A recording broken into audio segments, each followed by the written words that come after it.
Les Russes jouent souvent le rôle de l'adulte dans la pièce, dans ces scénarios.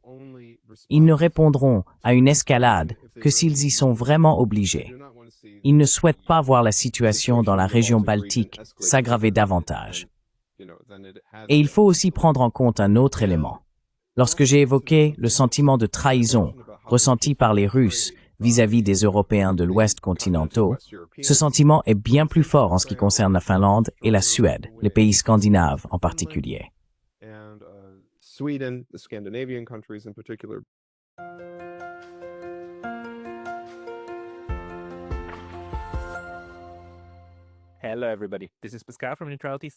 Bonjour à tous. Ici Pascal des études sur la neutralité, et aujourd'hui je m'entretiens à nouveau avec Pietro A. Shakarian, un historien arménien à la Haute École d'économie de Saint-Pétersbourg, qui analyse depuis un certain temps la relation russo-iranienne. Nous parlons aujourd'hui, le 19 juin, seulement 6 jours après l'attaque surprise d'Israël contre l'Iran, et tout le monde attend actuellement de voir ce que feront les États-Unis. Mais une attaque militaire directe semble toujours probable, du moins à ce stade. Et ce que cela signifie pour la relation entre la Russie et l'Iran, c'est ce que nous voulons discuter aujourd'hui. Donc Pietro, bienvenue à nouveau. Pascal, c'est un plaisir d'être à nouveau sur votre émission. Merci de m'avoir invité. Merci d'être venu en ligne. Et vous savez, par coïncidence, j'ai eu une conversation plus tôt avec un autre collègue sur les affaires militaires, précisément à propos de la relation militaire entre la Russie et l'Iran. Mais avec vous, j'aimerais aborder le niveau politique que vous avez également analysé, comme le traité qui a été récemment conclu. Pourriez-vous nous donner un aperçu de la façon dont, selon vous, la situation en Iran et autour de l'Iran influence actuellement les choix politiques de la Russie?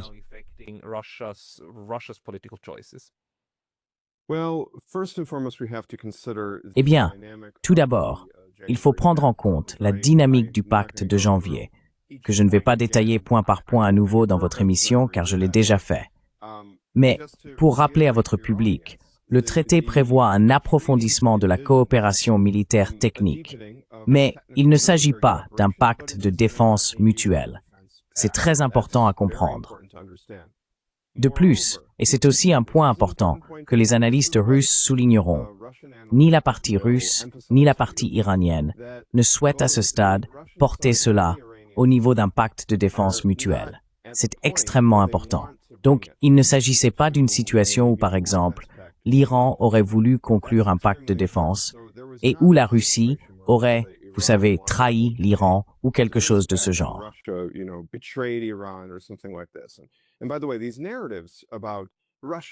Et d'ailleurs, ces récits selon lesquels la Russie serait un allié peu fiable de l'Iran, ce genre de récit est conçu par les médias occidentaux pour semer la discorde entre la Russie et l'Iran. Donc, si vous adhérez à cette idée, je parle ici en général à votre public, s'il y a quelqu'un qui pense que la Russie va trahir l'Iran ou qu'elle l'a déjà fait, vous adoptez un récit qui vise à diviser ces deux pays, n'est-ce pas? Cela sert donc un objectif géopolitique. Mais quoi qu'il en soit, l'essentiel est qu'ils se satisfont actuellement de l'état de leurs relations. Coopération en matière de renseignement, coopération peut-être dans l'assistance militaire, assistance technique, mais pas nécessairement un pacte de défense mutuelle explicite.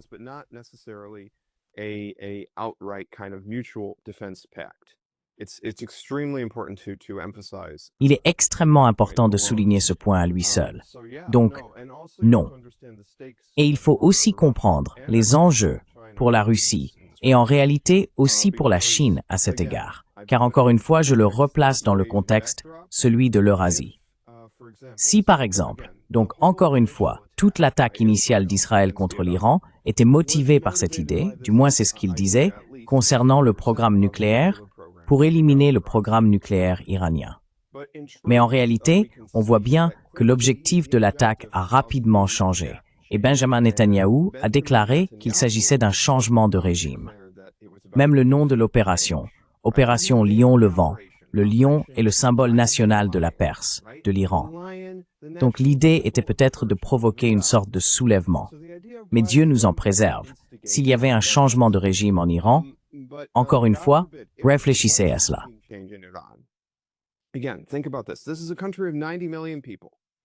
C'est un pays de 90 millions d'habitants. Par sa superficie, il est aussi grand que la Mongolie. Ce n'est pas la Syrie. Ce n'est pas l'Irak. Si un pays de cette taille devait être démantelé ou déstabilisé, que Dieu nous vienne en aide pour toute la région. Car regardez tous les pays avec lesquels il partage une frontière. Les anciennes républiques soviétiques du Caucase et d'Asie centrale, cela a un impact direct sur la sécurité de la Russie. De plus, si l'Iran était un État déstabilisé, cela entraverait davantage l'accès de la Russie au sud, vers le golfe Persique. Cela affecterait aussi la Chine, sans aucun doute. Bref, ce sont là quelques points à prendre en compte. La Russie a intérêt à ce que l'Iran ne s'effondre pas. Mais elle estime aussi à ce stade, et les Iraniens aussi estiment à ce stade, qu'ils sont suffisamment forts. Les Iraniens se sentent assez forts pour ne pas nécessairement avoir besoin d'un pacte de défense mutuel.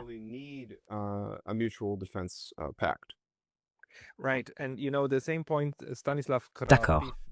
Et vous savez, c'est exactement le point que Stanislav Krapivnik, avec qui je viens de parler, a également souligné. Le ventre mou de la Russie constitue une vulnérabilité stratégique, bien sûr du point de vue russe. L'Iran joue donc un rôle clé pour s'assurer qu'aucune menace de ce type, groupe que nous qualifions de terroriste, ou simplement groupe à motivation politique, et bien sûr aussi des forces américaines par procuration ou de la CIA, ne puisse infiltrer cette ligne. Mais pensez-vous que les Russes envisagent désormais une coopération militaire accrue entre eux? Ou quel type de soutien pensez-vous que la Russie cherche à apporter à l'Iran, en dehors des efforts diplomatiques proposés par Vladimir Poutine? Vous savez, avec ce « d'accord, essayons de servir de médiateur » qui circule depuis quelques jours, et auquel il semble que ni les Israéliens ni les Américains ne soient vraiment disposés à participer.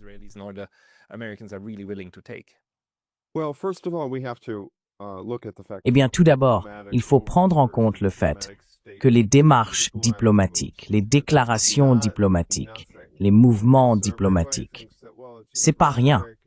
D'accord, tout le monde pense que ce n'est que de la rhétorique, que c'est juste, vous savez, nous soutenons l'Iran ou autre, et que ça ne représente pas grand-chose. Mais en réalité, c'est assez important. Et il faut aussi considérer, Pascal, que les Iraniens demandent souvent cette assistance diplomatique du côté russe. Ce n'est pas comme si la Russie faisait simplement ces déclarations.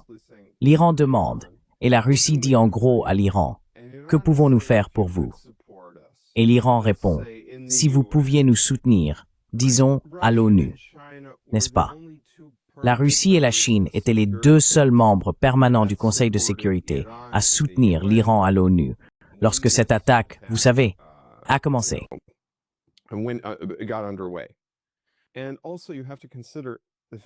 Et il faut également prendre en compte le fait que même certaines déclarations de l'ambassadeur russe à l'ONU, par exemple, étaient extrêmement fortes, comme lorsqu'il a affirmé qu'Israël avait violé le droit international, qu'il avait déchiré la Charte des Nations Unies. Ce genre de rhétorique est en réalité assez significatif.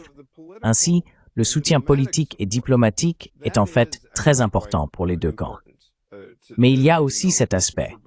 Lorsque nous parlons de coopération militaro-technique, ce n'est pas quelque chose, même si je connaissais tous les détails, que je pourrais discuter ouvertement dans ce podcast.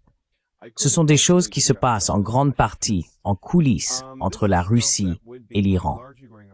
Il y a des détails auxquels nous n'avons pas accès, mais je peux vous assurer que les liens militaro-techniques entre la Russie et l'Iran sont très intenses.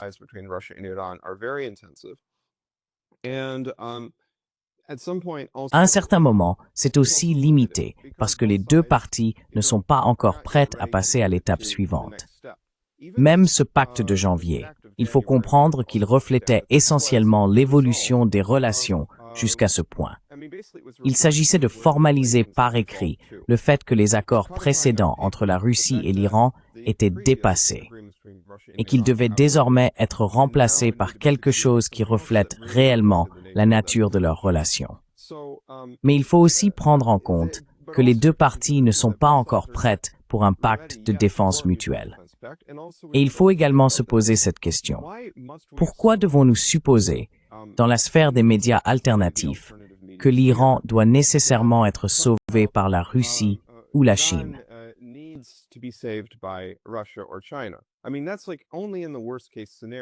Je veux dire, c'est seulement dans le pire des cas. En ce moment, l'Iran s'en sort plutôt bien tout seul. Bien sûr, au début, c'était un peu difficile pour l'Iran. Mais regardez, si vous parlez à Ted Postol du MIT, n'est-ce pas? Regardez ce que l'Iran fait avec le dôme de fer israélien. Ils l'ont complètement mis en échec. Et en même temps, vous voyez les défenses aériennes iraniennes. Elles sont loin d'être négligeables. Je veux dire, au départ, quand Israël a saboté les défenses aériennes iraniennes, c'était très difficile pour l'Iran. Mais maintenant, l'Iran est de nouveau opérationnel. Et vous pouvez le voir au-dessus de Téhéran. Bien sûr, il y a des frappes, mais l'Iran a réussi à intercepter un grand nombre de ces missiles israéliens qui arrivent.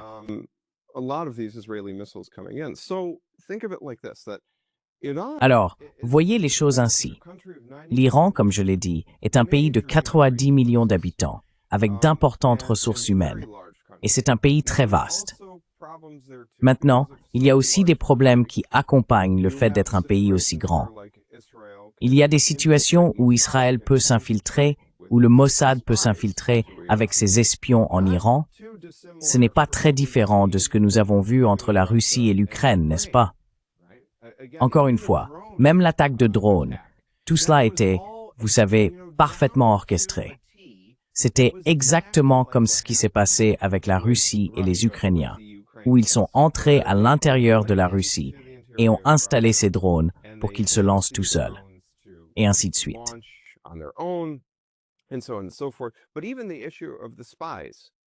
Mais même la question des espions, même la question de l'espionnage, parce que par exemple, si vous vivez en Russie, comme moi, vous voyez régulièrement des reportages sur la façon dont le FSB démantèle un réseau d'espionnage ukrainien ou a déjoué une attaque terroriste ukrainienne. Donc ils ont aussi ce problème en Russie, avec les espions, même avec le FSB, qui est l'un des meilleurs services de renseignement au monde. Pourtant, ce problème existe. L'Iran, c'est un grand pays. Bien sûr, il va y avoir ce genre de problème. Mais il possède aussi d'énormes atouts, et il ne faut vraiment pas le sous-estimer dans ce conflit avec Israël.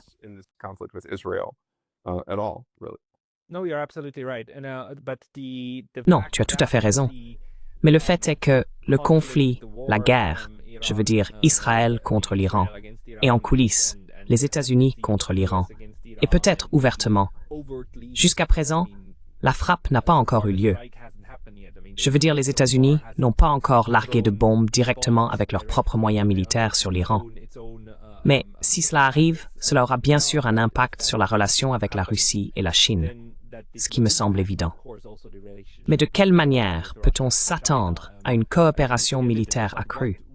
Ou de quelle manière peut-on s'attendre à ce que les Russes discutent politiquement avec les Chinois, essayant de trouver une approche triangulaire ou une approche BRICS pour gérer cela? Parce que ce n'est pas seulement une attaque contre l'Iran, c'est une escalade claire des affaires mondiales et une situation qui pourrait en fait dégénérer en un conflit beaucoup plus vaste. N'est-ce pas?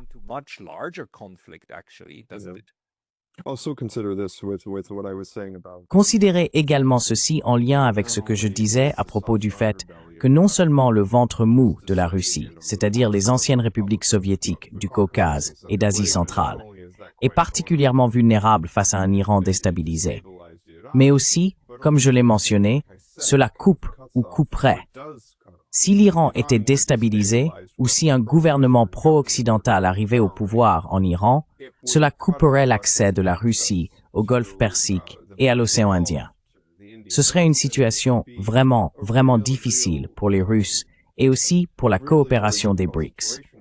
Il faut aussi considérer, lorsque l'on parle de la Chine, l'initiative La ceinture et la route, que ça couperait réellement la Chine de l'Asie occidentale.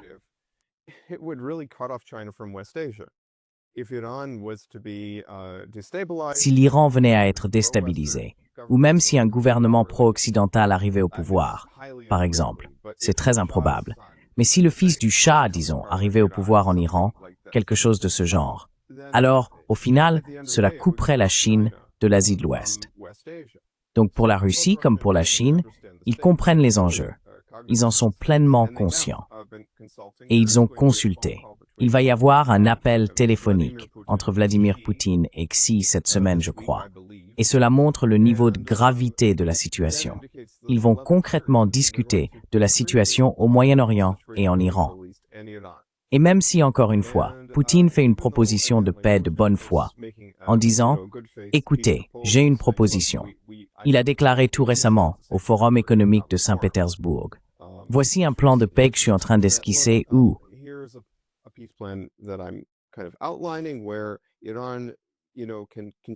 l'Iran, vous savez, peut poursuivre son programme nucléaire pacifique et Israël, sa sécurité peut être assurée, n'est-ce pas? Mais ce n'est pas clair, et il est malheureusement peu probable, comme vous l'avez dit, qu'Israël et les États-Unis acceptent cela. Pourtant, ils montrent à nouveau qu'ils font un geste de bonne foi en ce sens. Mais indépendamment de cela, la Russie et la Chine comprennent toutes deux la nécessité de soutenir l'Iran. Car si l'Iran tombe, ce sera un coup majeur non seulement pour la sécurité immédiate de la Russie, et aussi celle de la Chine, mais aussi pour les BRICS et le corridor nord-sud.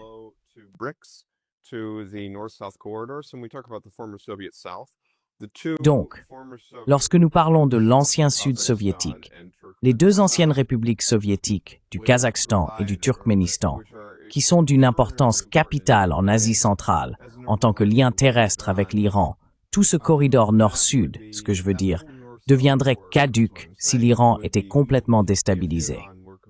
De plus, cela créerait des dilemmes de sécurité pour le Turkménistan et le Kazakhstan, sans même parler de l'Azerbaïdjan ou de l'Arménie. Mais même avec l'Azerbaïdjan, il y a aussi une inquiétude qu'il puisse profiter encore une fois de l'instabilité si un tel cas se produisait, pour peut-être essayer de revendiquer des parties de l'Iran, car le nord de l'Iran, comme je l'ai dit, est en grande partie peuplé d'Azéris.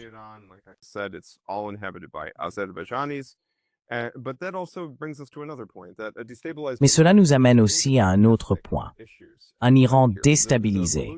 Pensez aux questions ethniques en jeu ici.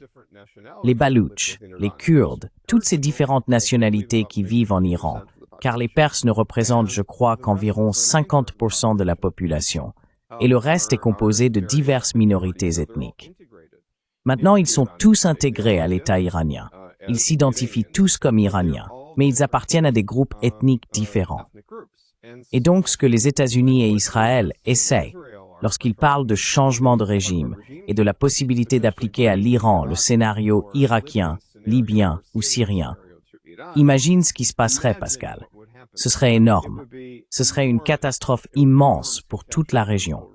Et oui, que peut-on dire de plus à ce sujet?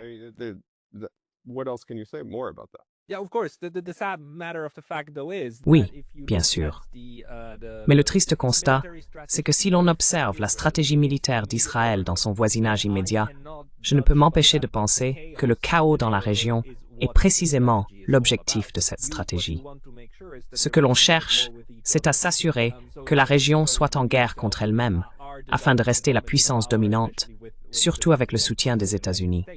Donc, provoquer le chaos en Iran, je pense que c'est effectivement quelque chose qu'Israël et les États-Unis ont sur leur liste de choses à accomplir.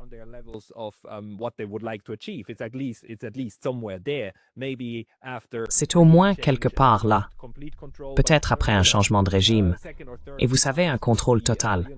Mais vous savez, le deuxième ou le troisième prix serait une situation très instable, avec des conflits internes entre ces différents partis. Et c'est précisément ce que la Russie et la Chine voudraient éviter, pour les raisons que vous venez d'exposer. Donc, ce que je me demande, c'est, selon vous, quelle est l'approche concrète que ces deux acteurs des BRICS vont adopter pour empêcher le chaos d'éclater?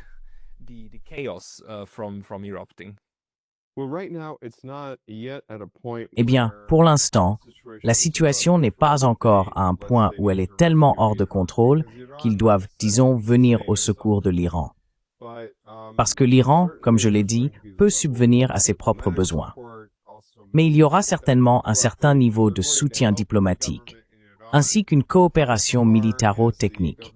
Ils vont aider le gouvernement iranien dans la mesure où ce dernier peut aller. Et il pourra aller assez loin, car ce n'est pas un gouvernement qui est encore en plein chaos, ni qui est en train de s'effondrer ou de craquer complètement. En fait, les frappes israéliennes ont eu l'effet inverse de celui escompté. L'idée était, disons, de retourner la population contre la direction et de la pousser à se soulever et, vous savez, à provoquer un changement de régime ou, comme vous le dites, à déstabiliser l'État.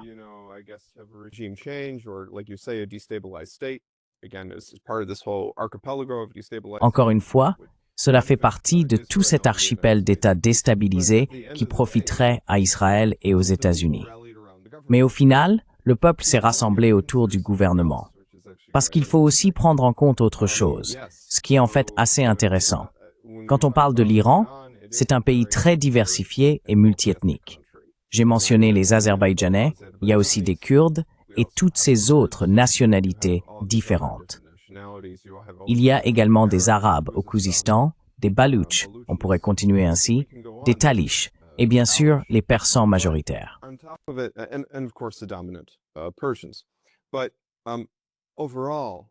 Mais dans l'ensemble, le sentiment de nationalisme en Iran est très fort et transcende ces divisions ethniques. Il y a une compréhension dans ce pays qu'ils sont les héritiers d'une grande civilisation. Ils sont les héritiers de Cyrus le Grand. Même sous le régime islamique, même sous la forme de la République islamique d'Iran, ce sentiment de nationalisme iranien, on pourrait même dire de nationalisme perse, est extraordinairement fort. Et s'ils sont attaqués, ces gens se battront jusqu'à la mort, comme nous l'avons vu lors de la guerre Iran-Irak. Saddam pensait qu'il pouvait essentiellement renverser le gouvernement en Iran. Il pensait pouvoir prendre le Khouzistan, la province du Khouzistan, la province riche en pétrole.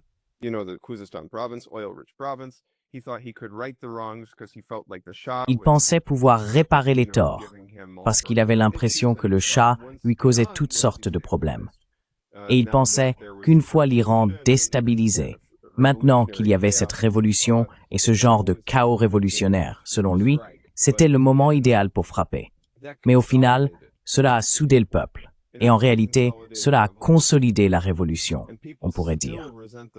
Les gens gardent encore de la rancœur envers le fait que Saddam utilisait des armes chimiques et tout cela, et que tant de choses étaient soutenues par l'Occident. Ils s'en souviennent. Et les Iraniens sont un peuple extraordinairement fort.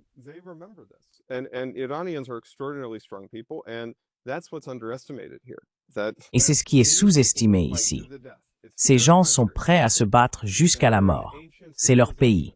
Ils sont issus d'une civilisation ancienne. Et c'est un autre point qui est vraiment sous-estimé, notamment à Tel Aviv, mais surtout à Washington. Quand on parle de ces pays, la Chine, la Russie, l'Iran, ce sont de vieux pays, bien plus anciens que les États-Unis. Bien plus anciens que les États-Unis. Et pourtant, on retrouve toujours la définition même de la stupidité. À Washington, ils s'entêtent à appliquer les mêmes politiques. Et on voit bien où cela mène, même si maintenant c'est intéressant. Mais je voudrais revenir sur les États-Unis, donc je te redonne la parole.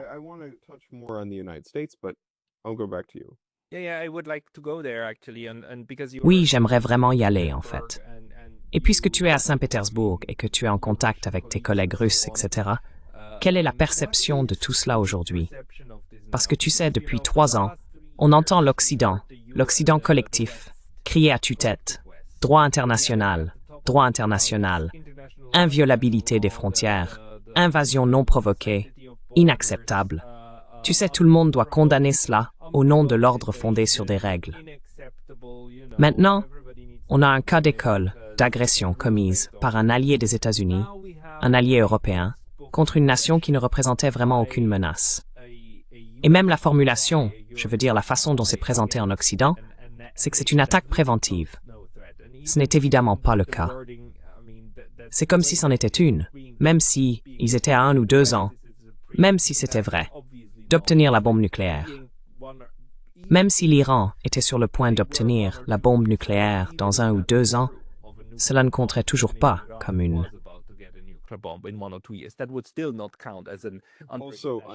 Je dois également intervenir ici pour préciser que Benjamin Netanyahou affirme depuis 1994 que l'Iran est à 2 ou 3 ans d'obtenir une arme nucléaire. Alors depuis combien de temps? C'est ce qu'il a dit. Bien sûr qu'il l'a fait. Mais même si nous supposons que c'était vrai, cela ne constituerait toujours pas une raison, selon le droit international, de mener réellement une attaque préventive. Cela ne compterait toujours pas. Non, ce ne serait pas le cas. Mais l'Occident crie cela maintenant à tue-tête.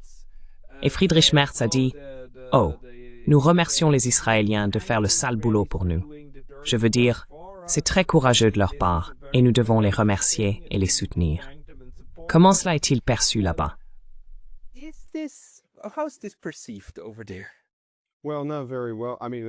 Eh bien, pas très bien. Je veux dire, c'est perçu comme une violation massive du droit international. Les Russes sont très critiques envers ce que fait Israël, notamment en ce qui concerne l'Iran, mais aussi en ce qui concerne les Palestiniens à Gaza, comme nous le savons avec le génocide à Gaza. Je veux dire, on ne peut pas appeler cela autrement. C'est ce qui est si incroyable dans cette situation, Pascal. Ce qui se passe à Gaza continue encore. En fait, il y a des Palestiniens qui tentent de recevoir de l'aide et ils sont attaqués alors qu'ils essayent de recevoir cette aide. Tous les jours. Tous les jours. 30, 40, 50 personnes sont abattues chaque jour. Tout cela se passe quotidiennement alors que cette guerre grandissante avec l'Iran a lieu.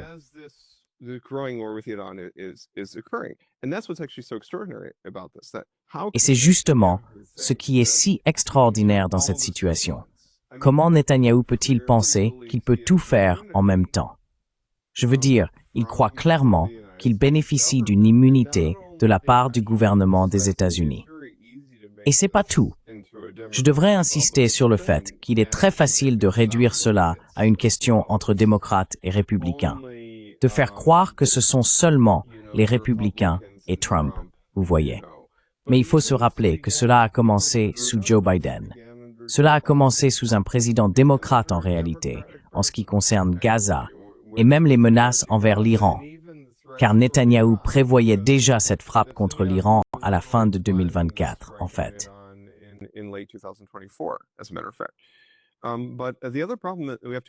Mais l'autre problème que nous devons prendre en compte, c'est que même si Israël, eh bien tout d'abord, vous savez, l'Iran est en meilleure position en termes d'escalade, parce que Israël ne peut escalader que jusqu'à un certain point. Il n'a qu'un nombre limité de missiles. Et en plus de cela, l'Iran, comme je l'ai dit, est beaucoup plus grand et possède un énorme stock d'armes. Donc l'Iran peut continuer ainsi. Je veux dire, Israël pensait pouvoir en finir en 2 semaines. Cela ne sera pas terminé en 2 semaines. Mais Benjamin Netanyahou espère pouvoir compter sur Washington pour sauver la situation. Et le problème avec cela, c'est qu'ils pensent qu'ils peuvent facilement éliminer le programme nucléaire iranien par une frappe chirurgicale.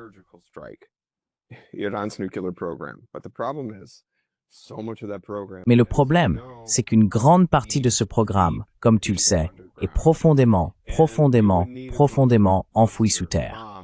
Et il faudrait une bombe anti-bunker pour y parvenir. Probablement 2. Et il faudrait sans doute 6 bombardiers furtifs B-2 pour accomplir la mission. Et je veux dire, l'Iran a plusieurs sites, donc il en faudrait probablement une 30aine. Mais tu sais, l'Amérique n'a pas 30 bombardiers. L'Amérique en a 18. Et en plus, il n'y a aucune garantie que même si tu frappes 1 ou 2 sites avec des bombes, cela va les détruire. Il n'y a aucune garantie. Il n'y a aucune garantie, Pascal. Donc ce que fait Trump est incroyablement, s'il devait le faire, incroyablement risqué. Un geste qui pourrait au final entraîner les États-Unis dans une nouvelle guerre sans fin en Iran.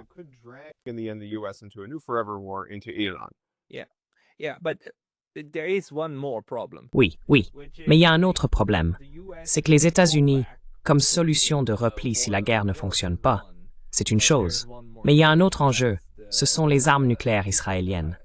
Et vu ce qu'ils ont fait à Gaza, je ne serais pas vraiment surpris s'ils envisageaient sérieusement d'utiliser ces armes, voire même de les utiliser contre Téhéran. Oui.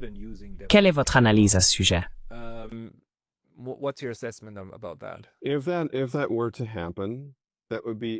Si cela devait arriver, ce serait une escalade extraordinaire de la situation. Et cela pourrait, car l'Iran, à notre connaissance, ne possède pas d'armes nucléaires. Et au final, si Israël faisait cela, cela pourrait entraîner d'autres pays. Cela pourrait peut-être impliquer le Pakistan, qui possède une arme nucléaire, et cela créerait des tensions et une escalade très très grave dans la région. Cela ouvrirait vraiment la boîte de Pandore. Même si Israël pense que, eh bien, une instabilité, nous pouvons déstabiliser la Libye, la Syrie, l'Irak, ces pays, et ils tous déstabilisés.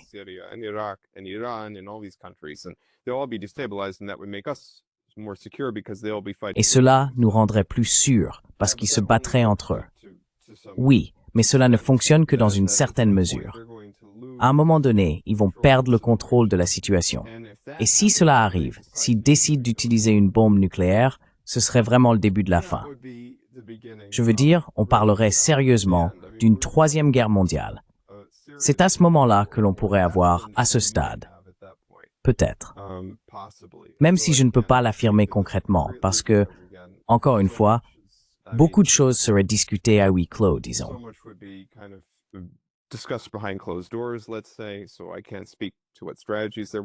Je ne peux donc pas me prononcer sur les stratégies qui seraient adoptées. Mais à ce stade, la Russie pourrait être impliquée. La Chine serait impliquée. Il se pourrait que l'Inde soit impliquée. Les États-Unis et les Européens malchanceux seraient certainement impliqués.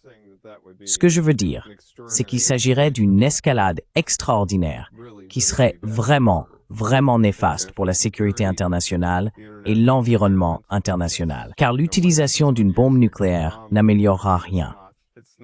Si les gens s'inquiètent du changement climatique mondial, s'ils s'inquiètent de l'environnement,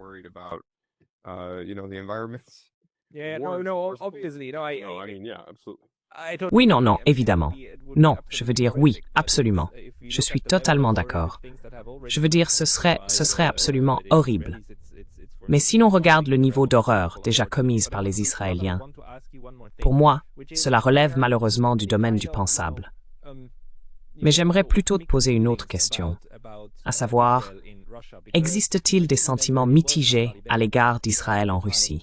Parce que je me souviens que c'était Naftali Bennett, à l'époque, le Premier ministre d'Israël, qui avait effectivement essayé d'aider à négocier un cessez-le-feu et une résolution à la guerre en Ukraine.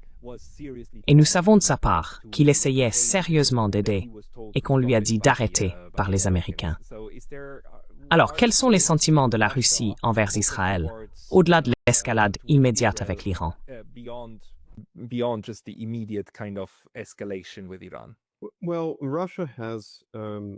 Eh bien, la Russie a, je veux dire, il existe de multiples liens entre la Russie et Israël, notamment en ce qui concerne les anciens citoyens soviétiques qui ont émigré en Israël, surtout depuis la dissolution de l'Union soviétique. De plus, Poutine lui-même entretient une sorte de bon contact avec Benjamin Netanyahou, une bonne communication avec lui, mais ils ne sont d'accord sur rien, d'après ce que je comprends des sources russes. Ils ne sont absolument d'accord sur aucun point, mais malgré tout, ils maintiennent une ligne de communication.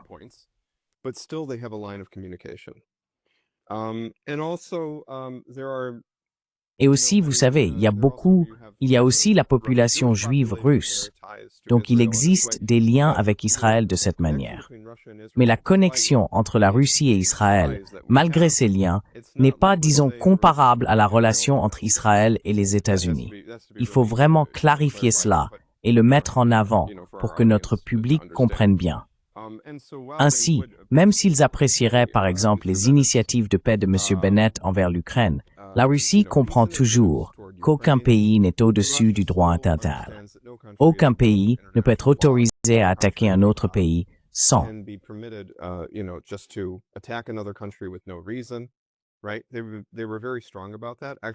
Ils ont été très fermes à ce sujet. En fait, hier, lors du Forum économique de Saint-Pétersbourg, Zakharova a fait une déclaration très forte concernant la tentative de changement de régime par Israël en Iran, tentant de provoquer un changement de régime en Iran. Donc, du point de vue russe, le droit international est le droit international. Même si la Russie entretient ses liens avec Israël, d'anciens citoyens soviétiques en Israël, des russophones en Israël. Cela ne change rien au fait qu'Israël viole massivement le droit international et commet des atrocités contre le peuple palestinien.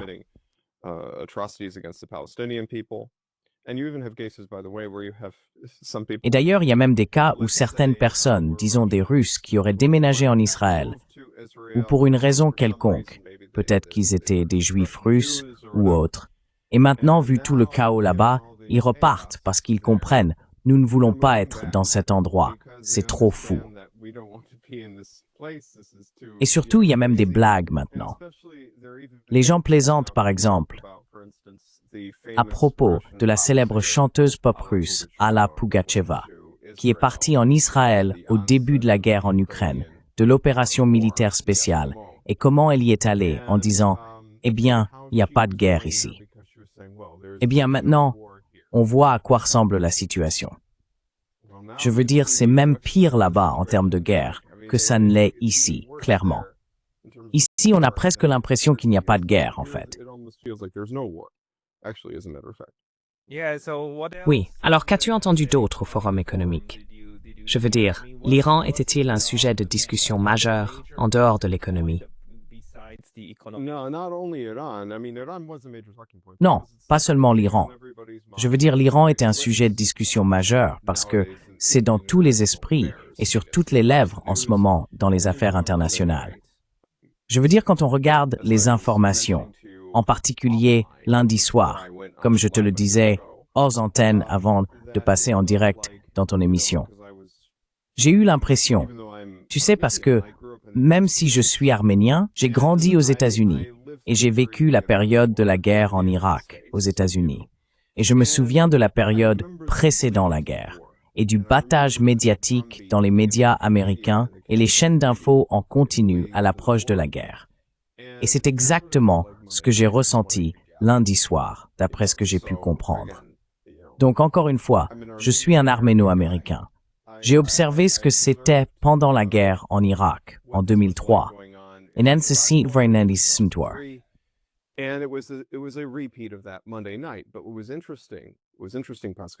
ce qui était intéressant, Pascal, c'est que d'une certaine manière, d'une façon ou d'une autre, et c'est peut-être un signe d'espoir, même si je ne suis pas très optimiste, cela a été retardé. On avait vraiment l'impression que Trump allait déclarer la guerre à l'Iran lundi soir. Et puis quelque chose s'est passé. Apparemment, il a réellement parlé à ses conseillers en sécurité nationale, ce qui inclurait Tulsi Gabbard. Or avant cela, alors qu'il revenait du G7, il disait « Je me fiche de ce qu'elle dit ». Je sais qu'il était confiant, même si elle affirmait que l'Iran n'avait aucune intention de fabriquer une bombe. Trump disait « Je me fiche de ce qu'elle dit. Je sais qu'il fabrique une bombe ». Il y avait donc une vraie crainte que quelque chose se produise. Mais au final, d'une manière ou d'une autre, cela a été évité. La nuit dernière aussi.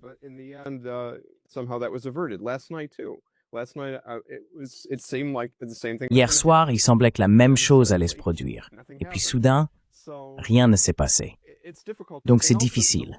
Et aussi, beaucoup de cela est aggravé par la personnalité. Parce que quand on parle d'histoire, voilà, je suis historien, j'ai écrit un livre sur Anastas Mikoyan. Donc j'examine le rôle des individus dans l'histoire. Et ce qui est incroyable, c'est à quel point les personnalités influencent ce qui se passe. Bien sûr, il existe des contextes plus larges et des situations systémiques dans l'histoire. Mais quand on regarde une situation comme celle-ci, une grande partie de la tension est aggravée par la personnalité de Trump lui-même. Trump est le genre de personne qui, en 24 heures, peut changer d'avis 4 fois. Et cela n'aide pas la situation.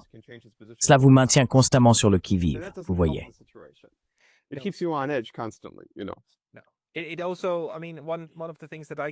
L'une des choses que je continue de me demander, c'est comment vendre cela.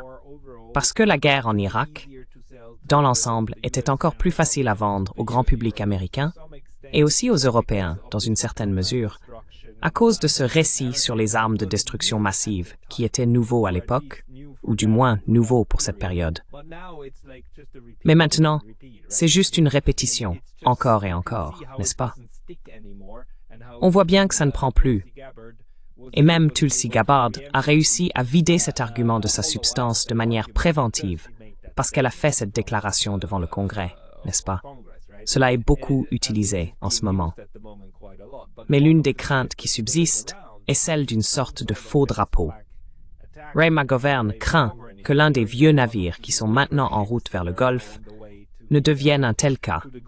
Vous savez, où il suffirait de couler un navire pour obtenir l'attaque dont on a besoin contre le pays, afin de justifier une riposte.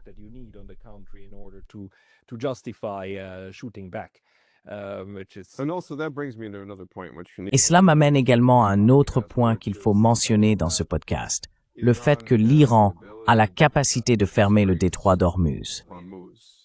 Et s'il faisait cela, imaginez ce qui arriverait à l'économie mondiale. Imaginez ce qui arriverait à l'économie américaine, qui n'est déjà pas dans la meilleure des formes, malgré le fait que, peu importe ce que Joe Biden disait sur la merveilleuse santé de l'économie américaine, elle avait de nombreux problèmes. Donc, au final, oui, l'Iran dispose d'un levier énorme qu'il ne faut pas sous-estimer dans le contexte de ce conflit.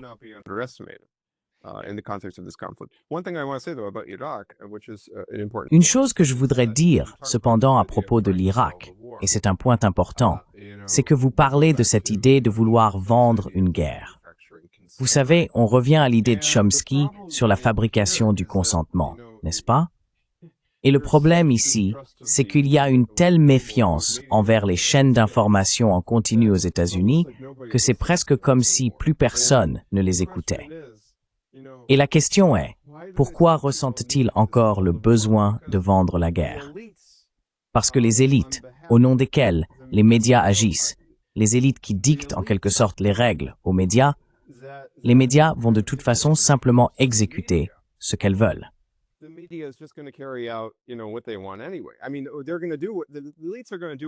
Je veux dire, les élites vont de toute façon faire ce qu'elles veulent.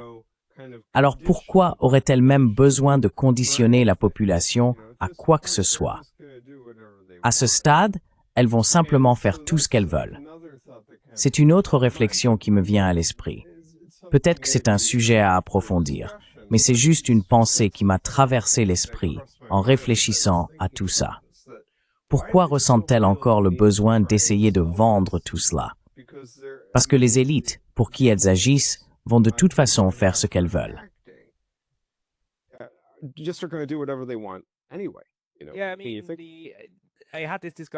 Oui, en fait, j'ai eu cette discussion hier soir aussi, et mon point de vue, c'est que le contrôle du récit dans les médias, qui s'est établi aux États-Unis et dans une large mesure en Europe, est venu en réponse à la manière dont la contestation publique a finalement mis fin à la guerre du Vietnam. C'était une perte de confiance, et ce système est toujours en place. Une opposition publique de grande ampleur en Europe et aux États-Unis représenterait encore au moins la menace de mettre fin à tout cela, non? Donc il faut, au moins dans une certaine mesure, utiliser cette machine et espérer qu'elle fasse suffisamment bien le travail.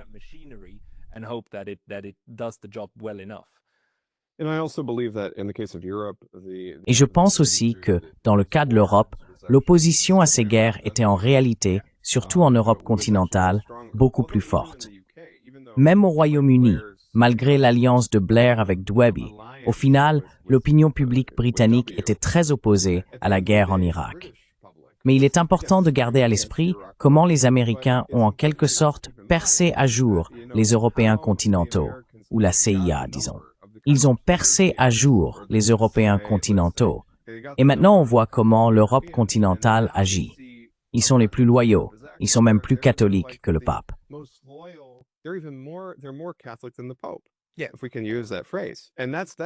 Oui, si on peut utiliser cette expression.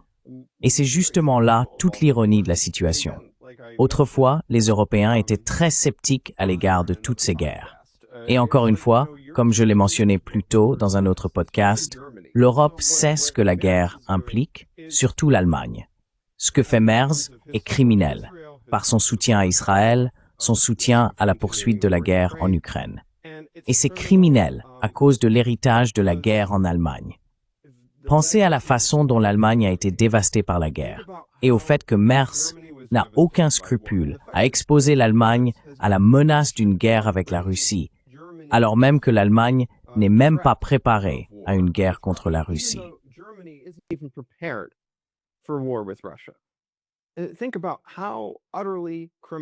Pensez à quel point c'est criminel et irresponsable. Et pas seulement cela, aussi avec Gaza, je veux dire les Allemands, il y a un sentiment de culpabilité, une culpabilité persistante liée à la Shoah.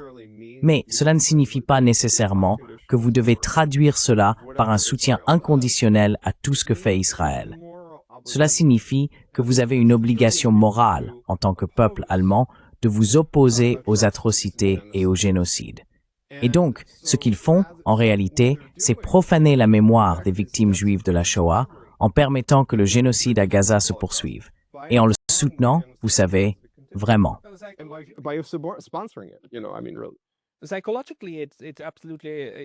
Psychologiquement, c'est en fait absolument fascinant, parce que vous prenez votre propre culpabilité pour ce que vous, en tant que nation, avez fait il y a 80 ans aux Juifs, et puis vous projetez tout cela sur les Palestiniens, sur des gens qui n'ont jamais été des nazis, qui n'ont jamais fait cela.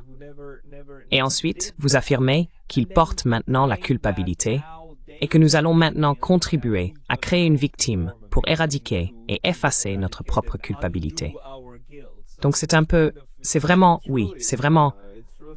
parce qu'ils en parlent dans ce sens. Ils en parlent, ils assimilent constamment le Hamas aux nazis. Et non, c'est vous qui étiez les nazis. C'était eux, les nazis.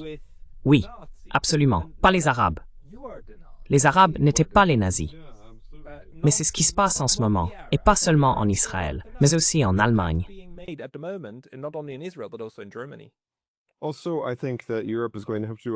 De plus, je pense que l'Europe va devoir faire un profond examen de conscience après toutes ces guerres. Parce que, encore une fois, avec l'héritage des guerres en Europe, quand on regarde les guerres de religion, la Première Guerre mondiale, la Seconde Guerre mondiale, je veux dire la dévastation que la guerre a apportée à l'Europe sous toutes ses formes, n'est-ce pas? La guerre de 100 ans. On pourrait continuer indéfiniment sur l'histoire des guerres en Europe. Et pourtant, au final, c'est comme si l'Europe n'avait rien appris.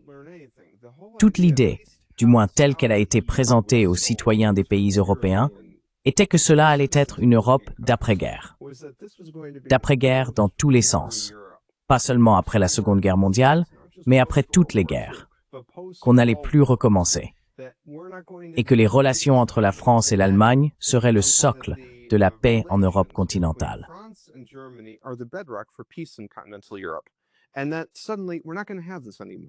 Et soudainement, on n'aura plus ça. Nous en avons fini avec les guerres. C'est terminé tout ça. Et comment ça se fait-il qu'aujourd'hui l'Europe saute dans tous les sens, réclamant plus de guerre?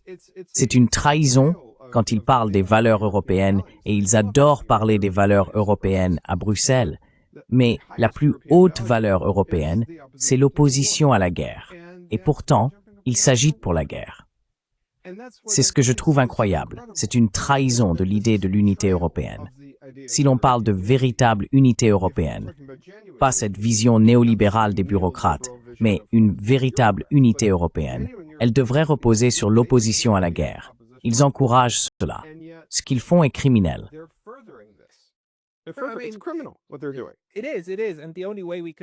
C'est vrai. C'est vrai. Et la seule façon de comprendre cela, c'est de dire, regardez, il y a les valeurs affichées dans le discours, celles qu'ils prétendent avoir, et puis il y a les vraies valeurs. Et les vraies valeurs, c'est plus de guerre et de génocide. Je veux dire, l'Europe fait cela depuis 500 ans, et leur héritage ne correspond pas à leur discours.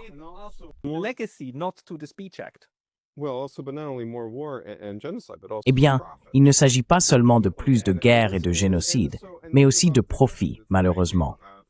et pensez aux gains financiers qu'ils réalisent grâce à cela. Mais encore une fois, c'est tellement obscène.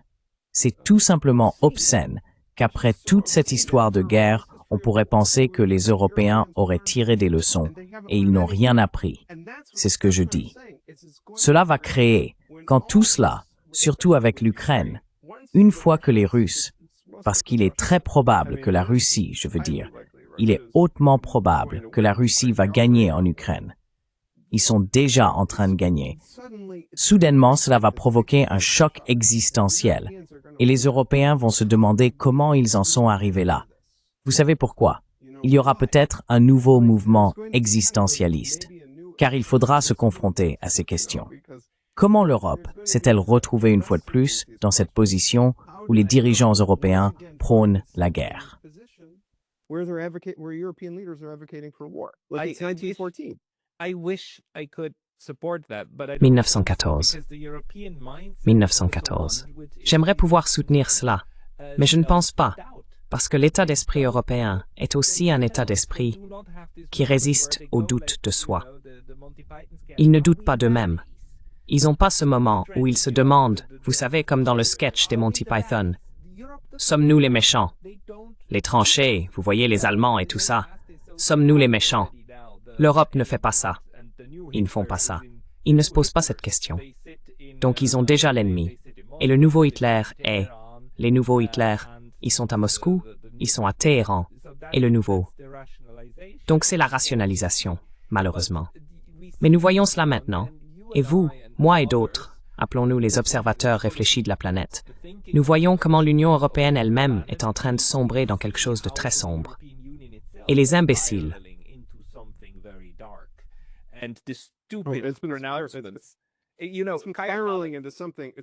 Cela fait un certain temps que la situation prend une tournure sombre, Pascal. Je veux dire, tu as vu la crise de la zone euro. C'est aussi un autre exemple. Parlons du manque d'introspection. Et cela ne concerne que les dernières années. Oui, je parle des 20 dernières années. Et pourtant, il n'y a aucune réflexion sur la crise, sur la manière dont on pourrait éviter que cela se reproduise, sur la façon dont on pourrait aider les citoyens de l'UMLM. Non, le débat ne porte pas sur l'aide aux citoyens européens. Le débat porte sur la manière d'augmenter les budgets de la défense. Voilà de quoi il s'agit. Donc nous n'apprendrons pas le russe, comme le dit Kaja Kallas. Parce que, tu sais, si tu n'augmentes pas ton budget de défense, tu vas parler russe. Comme si les Russes allaient débarquer à Paris ou à Genève dans un avenir proche ou quelque chose comme ça. Quelque chose d'aussi fou.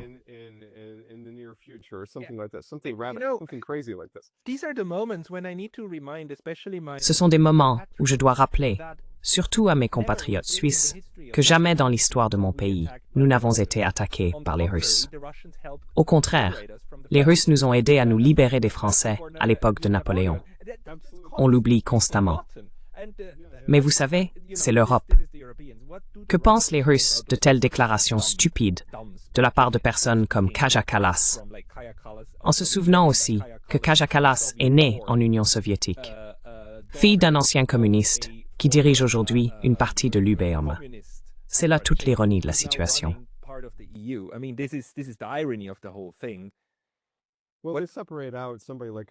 Eh bien, il distingue quelqu'un comme Kaja Kallas, je veux dire. Il la sépare des eurocrates traditionnels comme von der Leyen.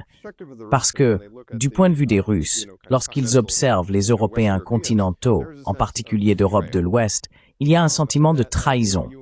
Ils se disent, vous étiez très raisonnable et rationnel envers nous, même aussi tard qu'en 2021, début 2022. Et pourtant, tout à coup, regardez comment vous agissez, en particulier les Allemands. Je dois dire, bravo au complexe militaro-industriel américain, car ils ont réussi à prendre l'Allemagne et à en faire le pays le plus fanatiquement anti-russe en l'espace de 3 ans. C'est un exploit plutôt remarquable.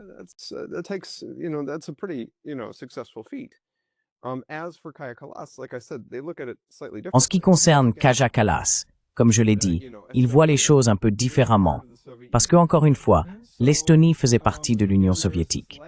Donc, il y a cet héritage. Il considère aussi cela sous l'angle du nationalisme balte, et voient en elle quelqu'un qui est vraiment radicalisé par ses points de vue. Et cela est également alimenté de manière irresponsable, selon eux, par l'Occident, et en particulier par les États-Unis. Les nations baltes, les nationalités baltes, estoniens, lettons, lituaniens, chercheraient naturellement à trouver un compromis avec nous, les Russes, si les Américains n'encourageaient pas cette attitude. D'ailleurs, Pascal, il y a en réalité pas mal de citoyens baltes, et je ne parle pas des Russes dans les États baltes, mais bien des Estoniens, lettons et lituaniens de souche, qui ne veulent pas de guerre avec les Russes, et qui ont même le sentiment que leurs élites les poussent vers un conflit.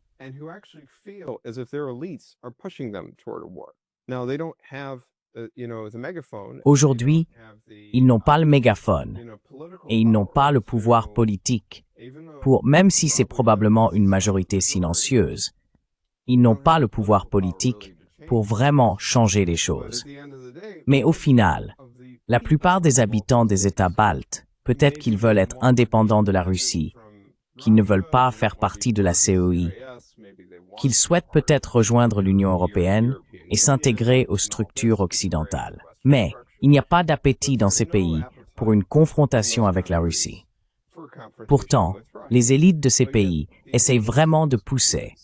On a le sentiment qu'elles essayent vraiment de pousser la Lettonie, la Lituanie et l'Estonie vers une confrontation avec la Russie. Et de nombreux citoyens de ces pays ont légitimement peur, car ils comprennent que si une guerre éclate, ils se retrouveront en première ligne.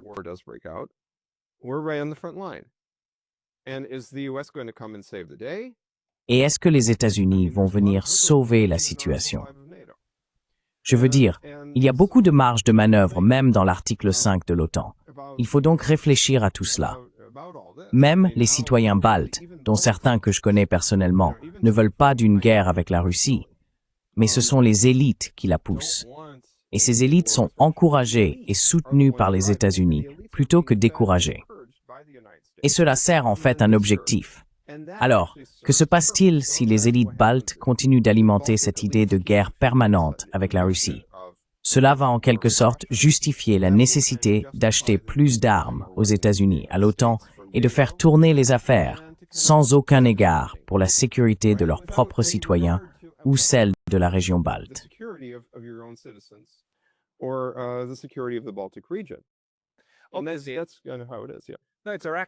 C'est un peu comme ça que ça se passe. Non, c'est une arnaque. C'est absolument une arnaque. C'est aussi une voie extrêmement autodestructrice. La question est donc de savoir comment la Russie interagit avec cela. Parce que, comme tu l'as dit, et je suis aussi tout à fait d'accord, la Russie ne veut pas de guerre avec les pays baltes, ne veut pas de guerre avec la Finlande, ne veut pas de guerre avec l'OTAN, ne veut pas de guerre avec l'Europe. La principale raison d'intervenir en Ukraine, de la manière dont la Russie l'a fait, c'est justement pour éviter une guerre plus large avec l'OTAN. Alors, quelle est la stratégie pour faire face à ce niveau d'incompétence sur le continent européen?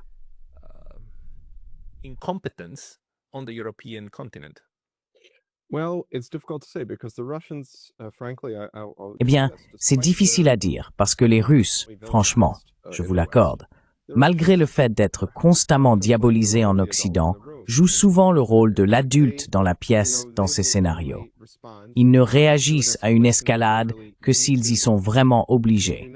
Ils ne veulent pas voir la situation dans la région baltique s'aggraver davantage. Et il faut aussi prendre autre chose en compte. Lorsque j'ai mentionné à quel point les Russes se sentaient trahis par les Européens de l'Ouest continentaux, le sentiment de trahison est bien plus fort en ce qui concerne la Finlande et la Suède, les pays scandinaves en particulier, surtout la Finlande. Car à Saint-Pétersbourg en particulier, une relation spéciale s'était développée entre la Russie et la Finlande.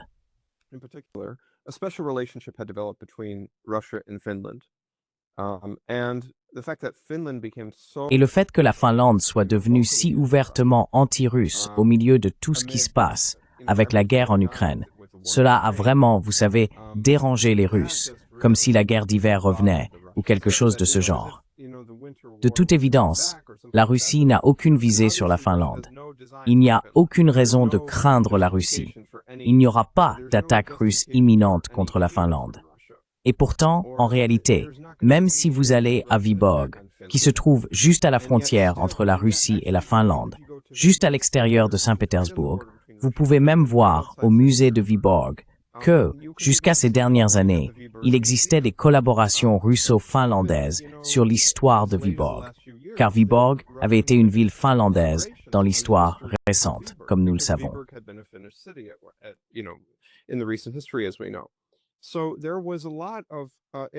Il y avait donc en réalité beaucoup d'échanges et d'interactions. Et le fait que tout cela ait été annulé du jour au lendemain, les Finlandais ont soudainement adopté un point de vue complètement diamétralement opposé envers les Russes et une attitude très hostile du jour au lendemain. Cela alimente ce sentiment que, vous savez, nous nous sentons trahis par eux. Et aussi, franchement, les Finlandais commettent une erreur incroyable. Parce qu'en étant neutres, ils étaient indépendants. En fait, la Finlande, à sa manière, était un acteur. Cela rejoint donc ce que vous dites lorsque vous parlez d'études sur la neutralité, lorsque vous parlez de la Suisse. La Finlande et la Suède étaient plus fortes et plus indépendantes en tant que pays neutres. Et elles étaient des modèles, on pourrait même le soutenir.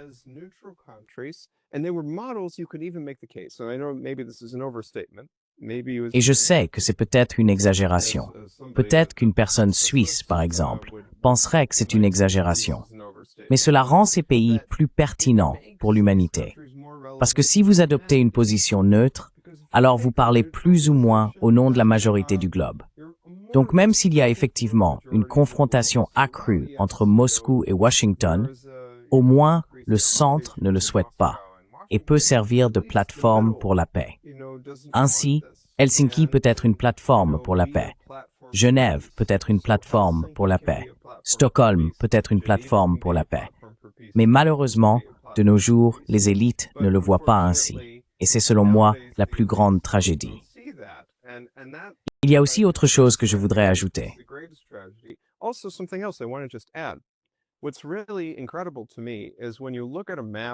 Ce qui me frappe vraiment, c'est que lorsque l'on regarde une carte de l'Europe pendant la guerre froide, avec les États du pacte de Varsovie et les pays de l'OTAN, ce qui est étonnant, c'est à quel point la carte semble paisible, dans le sens où, à quelques exceptions près, comme la frontière entre l'Allemagne de l'Est et l'Allemagne de l'Ouest ou entre la Turquie et le Caucase, la frontière entre les pays du pacte de Varsovie et l'Ouest était bordée de pays neutres. Disons au sud, l'Autriche et la Yougoslavie, au nord, la Finlande et la Suède. Et maintenant, qu'a-t-on? On a des pays ouvertement hostiles à la Russie, juste à la frontière russe, tout près de Saint-Pétersbourg. Et comment cela? Il n'y a encore une fois aucun sens de l'introspection. Est-ce que cela renforce la sécurité de l'Europe? Est-ce que cela met la Russie plus à l'aise? Évidemment non.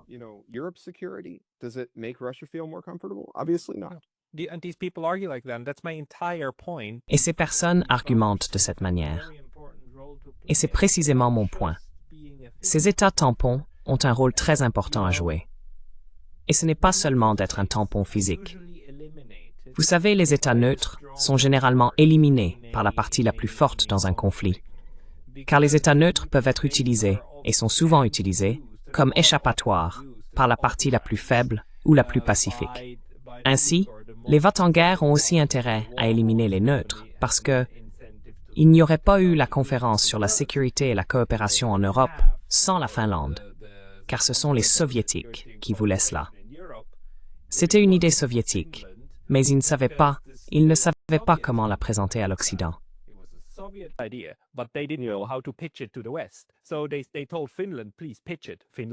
Alors ils ont dit à la Finlande, proposez-le, s'il vous plaît.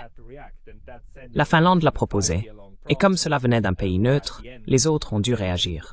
Cela a alors déclenché un processus de 5 ans, au terme duquel, grâce à la coopération des pays neutres, on a vu émerger le plus vaste cadre de paix transeuropéen, transeurasien et atlantique du siècle dernier. Mais tout cela a disparu.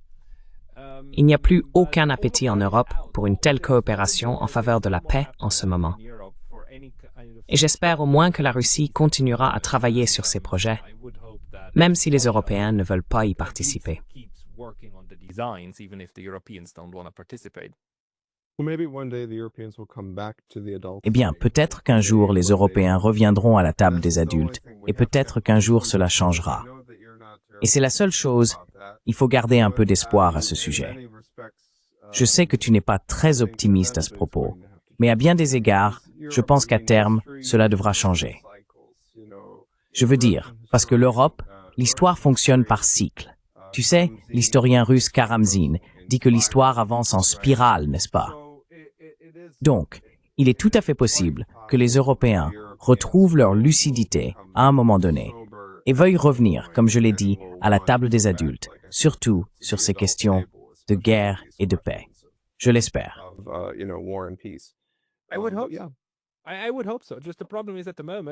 Je l'espère. Le problème, c'est qu'en ce moment, ils ont tellement régressé. Ils en sont à patauger dans leur propre couche sale. Il faudra donc au moins 25 à 30 ans pour les ramener à quelque chose d'à peu près respectable.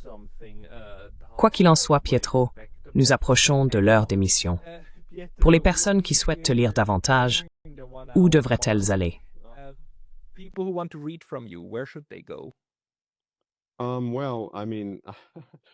Eh bien, je publie principalement sur le site du Comité américain pour l'accord Est-Ouest. C'est généralement là que l'on trouve mes écrits. Cependant, par le passé, j'ai aussi écrit pour le magazine The Nation et d'autres publications. J'ai un livre à paraître sur Anastas Mikoyan. Anastas Mikoyan, un réformateur arménien dans le Kremlin de Khrouchtchev. Oui. Et il s'agit principalement de ces réformes intérieures, comme la déstalinisation et les réformes de la politique des nationalités. Des efforts d'ailleurs, et c'est quelque chose qui est peu connu, même dans les anciens pays soviétiques, des efforts de Mikoyan et de Khrouchtchev pour réellement démocratiser l'Union soviétique. Il y a eu de véritables tentatives pour faire évoluer le système socialiste soviétique vers ce qu'ils appelaient la démocratie socialiste, afin de donner aux citoyens un droit de regard direct sur le processus de gouvernance.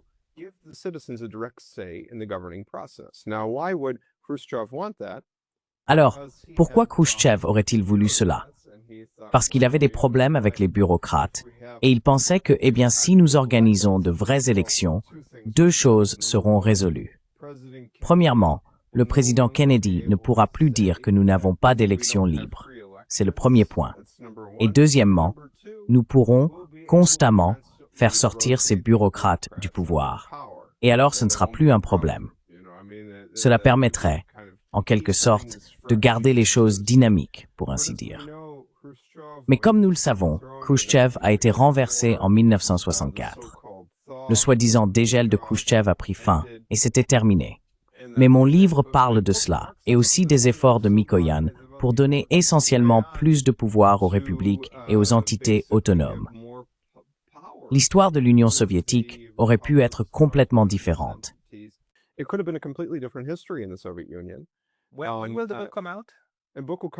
Quand le livre sortira-t-il? Le livre sortira en août 2025. Maintenant, je n'ai même pas abordé les rôles diplomatiques de Mikoyan. Nous parlons de Cuba, de son engagement avec l'Europe, avec les États-Unis, et nous pourrions continuer sur ce sujet. Mais les réformes intérieures sont quelque chose qui a été très sous-estimé. J'aborde également en profondeur la déstalinisation. Tout cet effort pour réhabiliter les anciens prisonniers politiques, Mikoyan a joué un rôle énorme dans ce processus. D'anciens prisonniers politiques ont même conseillé Mikoyan et Khrouchtchev sur la déstalinisation. Tout cela se trouve dans le livre. C'est essentiellement un travail qui a commencé comme ma thèse, et j'y travaille plus ou moins depuis 2018. Tout est basé sur des documents en russe et en arménien que personne ne connaît.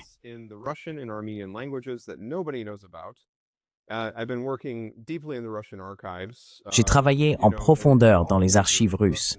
Vous savez, dans toutes les grandes archives fédérales russes, RGASP, GARF, RGAE, RGALI, toutes celles-là où j'ai travaillé. Et aussi, bien sûr, dans les archives arméniennes à Erevan. J'ai même des documents provenant de Memorial, la société Memorial en Russie, que j'ai utilisé pour ce livre. Donc c'est un livre énorme et ce sont tous des documents inédits. Malheureusement, quand ils m'ont envoyé la version finale, J'ai encore repéré un ou deux petits problèmes ici et là, mais c'est normal pour n'importe quel livre. Mais dans l'ensemble, c'est vraiment bien. Et je pense que les presses de l'Université de l'Indiana méritent d'être félicitées parce qu'elles ont fait un travail énorme et remarquable. J'ai travaillé avec des éditeurs formidables, des gens formidables et aussi des graphistes formidables. La couverture est incroyable.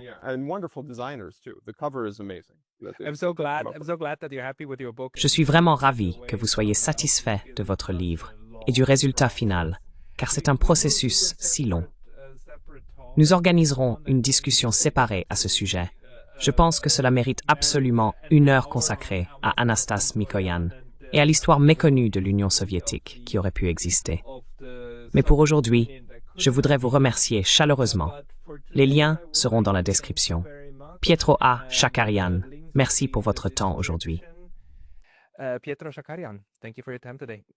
Parce que c'est une sombre thing.